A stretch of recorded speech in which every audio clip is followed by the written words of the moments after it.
We are live. And hey, welcome everyone. It's 2021. Can you believe it? The clock has hit midnight. Everything's magically changed. Everything is better. Everything is perfect now, right?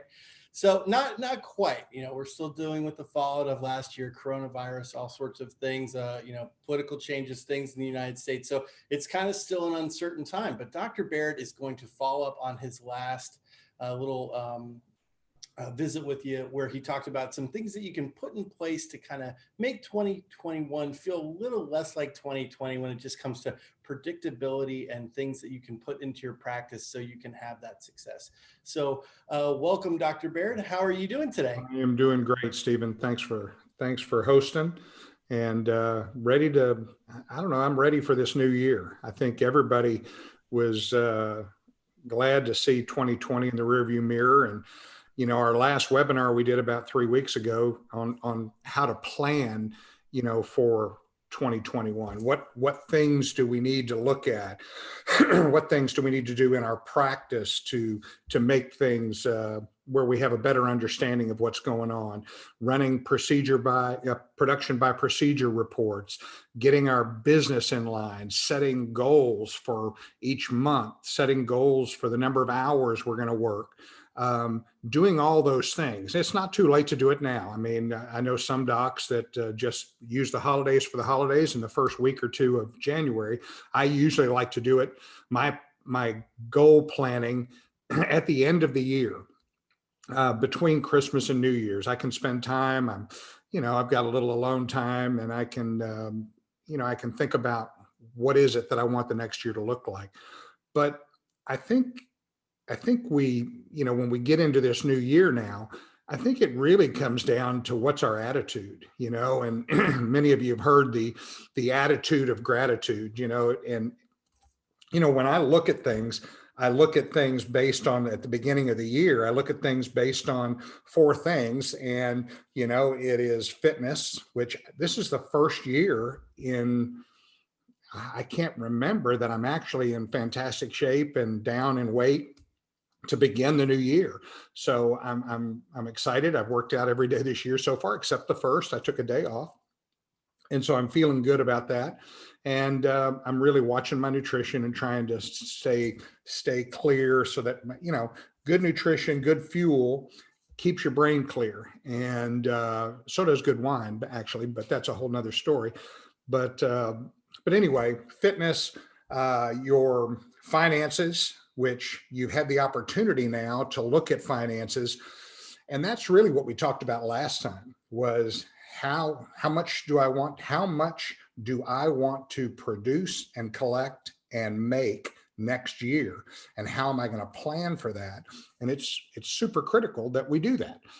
And from a finance situation, I also look at, what am I reading? What things am I looking at? I love dentistry, but I also love investing. I love reading articles about things like, real estate trusts, investing in different companies. I also like looking, I've read probably more articles on Bitcoin and cryptocurrency in the last 2 weeks or 3 weeks, because the crypto has gone through the ceiling. As many of you know, Bitcoin hit 34,000 over the weekend, and I haven't bought any more Bitcoin.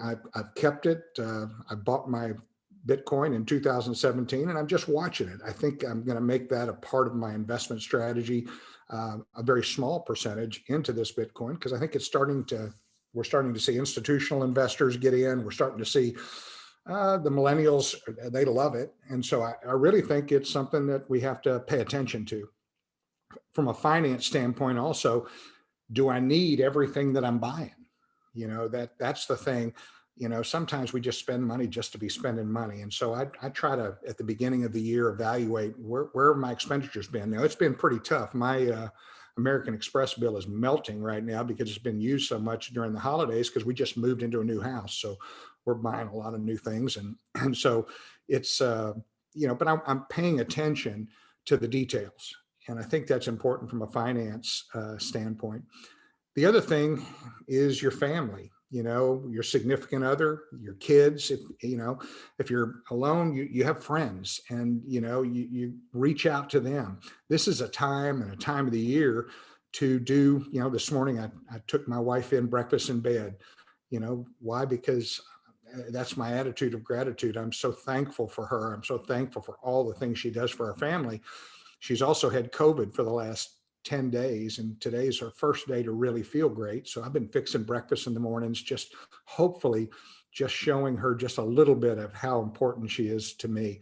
The kids, I send them, we have 6 kids, 13 grandkids, and it's kind of fun because I send them little notes throughout the week, just saying, I'm so proud of you. Think about that. Wouldn't you love to hear that? I'm just so proud of you. And I think that those are the kind of things that gives you a sense of purpose, because we're only on this planet for really a short time. And most everything that we do is meaningless.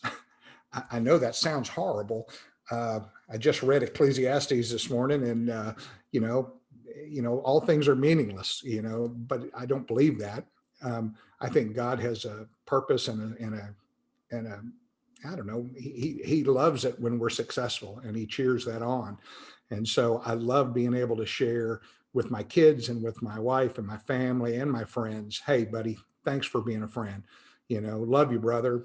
Those types of things go a long way into cementing the relationships, because we're all going to be gone, and it's going to be fast. And this is just a flash of time. And I think it's important to come from that attitude of gratitude and be thankful for those things.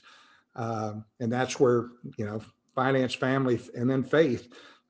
This morning, I would love to say I read something every morning about faith, but I also started journaling a little bit, writing down some of the things that mean something to me, or that, boy, that makes sense. Or when I hear somebody talk, I'm trying to write down those comments, and so that I can go back and look at it. It's kind of funny. Yeah. I was listening to Matthew McConaughey, and, he's been journaling since he was like 13 years old, and he goes back, and that's his book. I have not got it yet, but most of it is about his reflections over time. Knowledge and experience is only good if you use it. It's only good if you actually do something with it, and sharing it with friends and becoming a mentor for others. That's the thing that I look at for this year, because our philosophy at Comprehensive Finance and at Productive Dentist Academy has been doing good while doing good. I think it's a-okay to be very successful in business. If that's finance, that's fine. If that's how you feel about what you've accomplished, that's great. How you've affected other people, those are the things that to me are so much more important. So I feel like if we can help others do well, then we're always going to do well. Somebody asked me about comprehensive finance, what's your exit strategy? And I said, I don't have an exit strategy. Why would I have an exit strategy? I want to build an incredible company, and I want to have the best customer service, the best of the best. And I know that if we do that, and we take great care of the patients that are getting the treatment, and great care of the doctors that are providing it, then we're going to get rewarded. And we've seen that. It's never really been about money. It's always been about, to me, service, doing the right thing. Integrity is the final thing I want to talk about.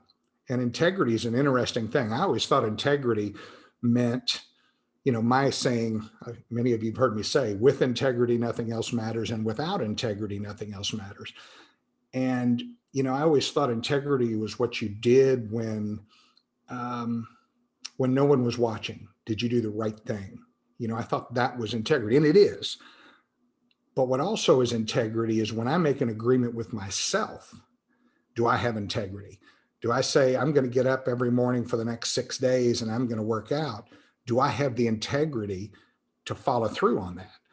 And so if I tell people I'm going to show up at 8 o'clock and I show up at 9:30, is that really being in integrity? And so that's given me a whole new light to look at for this new year. Am I in integrity with myself, with my coworkers, with my employees, with across the board? If I say something, I want to be known as somebody. If I say something, and if I am unable to make it, then what I do is I acknowledge it, and then I move forward. I say, hey, I am sorry. I'm not going to be able to make it at 6. I try to get it ahead of the game. I'm not going to make it, but I promise you I'll do better next time. And those are the kind of things that in starting a new year, looking around and finding all the things that you have to be thankful for this new year, be ready for it, set your table for it. You're going to set your table. Don't let somebody else do that for you. This is your opportunity to shine this year. We're finally done with 2020. Hopefully the vaccines are going to help and we're going to move forward. So thank you guys for listening. And Stephen, let's see if we have any questions. It was more of an esoteric type talk, but. I mean, it's great stuff to unpack, though. You look at your books, you look at your body, you want to get in that gym membership, but how often do we think about what can we do with our minds to kind of have us that attitude of gratitude and pay things forward, especially in our dental practices? You talk about cryptocurrency coming up. Things are changing on the financial side. There's an offensive tackle from the Carolina Panthers who gets paid directly, deposited into Bitcoin. Things are changing, and the way patients pay is changing. So things like compassionate finance, things like Abella that are able to help you collect more money faster. These are going to be new institutions that, like, we went through a real down period in 2020, but it's going to be a rocket ship, and a lot of new ideas are going to come forward, and a lot of people are going to expect new things. So if you're doing some of these exciting things that Dr. Baird talked about and using things like compassionate finance and Abella, I think you're going to have a very successful year this year. No question. No question. So anyway, if any questions that we have? I don't see that any came in from the peanut gallery today. Of course, you can always email me. I will email out a follow-up to today's webinar, and you can watch this video again and share this with other colleagues. And then, of course, join us next week. We're going to have another episode for you, and look forward to more and exciting things. When you talked about sending those text messages to those grandkids, I know a couple thousands of dentists who would love to hear a nice inspirational message or just like a little bit of insider strategy from you. So that's something I'm working on to get your voice out to more folks in 2020.